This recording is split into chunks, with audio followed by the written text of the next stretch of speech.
Good morning, good morning, good morning. This is Bill Moist. Recording today from North Texas, DFW area. It's August 10th and it's cooled down. It's only 102 today, so we appreciate the relief. Yesterday it was 104 when I was recording.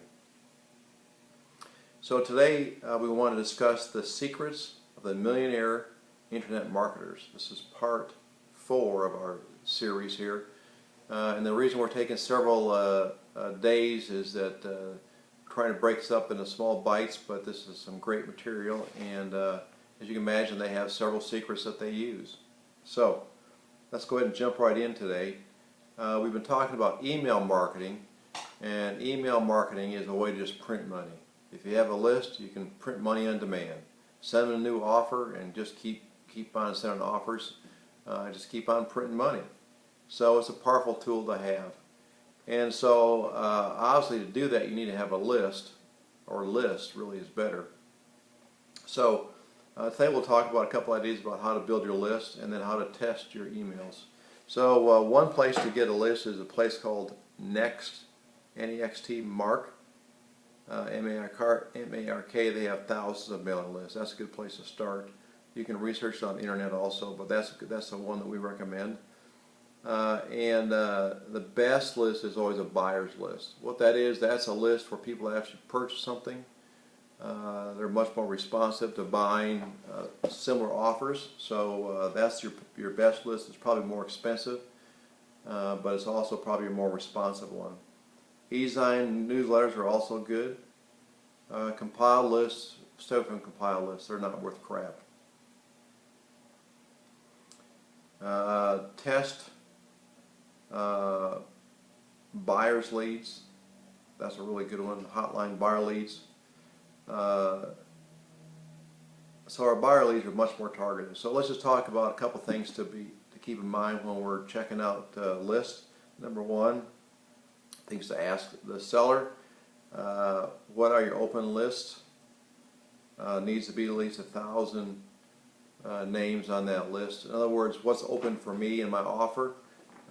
Quite often they'll know that certain lists are good for certain things and certain ones aren't. So they'll be able to tell you that. That's number one. Number two, who else is running this list?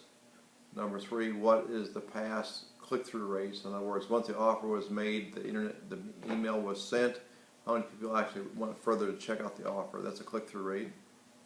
That's an important thing to know. Four, can I split these into 2 different emails?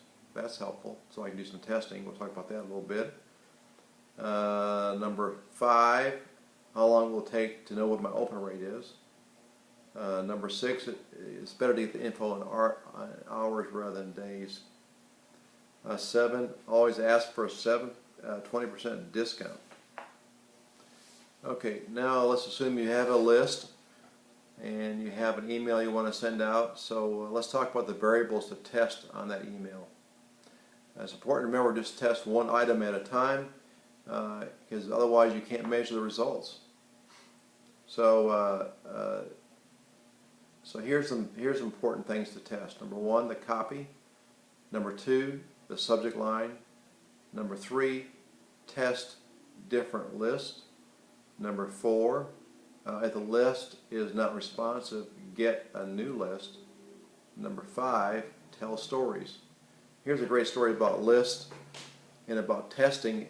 Is about the late great Gary Halbert. He was probably one of the greatest marketers that ever lived, and he had a company called Halbert Inc., and he would offer people their family crest, and that was back before we had PCs, and so he'd have to send out a postcard. So he'd research, say, for example, the White family crest. He'd come up with a nice replication of it. He would send you a postcard with the offer. I don't remember what it was, $39, maybe it was $69. I know my parents bought one. It was really quite nice. And then you'd mail him a check or a money order. Well, he has so much mail coming in with checks that the bank actually put a branch in his office. You can imagine that. He's handling so much cash, and cash too. So a number of great marketers got together. They took Gary's postcard. They used that as a standard, and they said, what can we do to improve that response rate?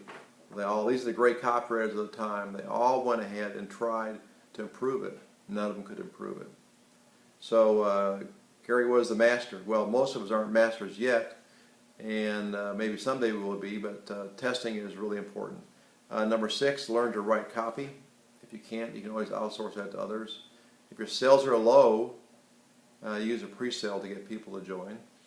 Number 8, don't overbuy media.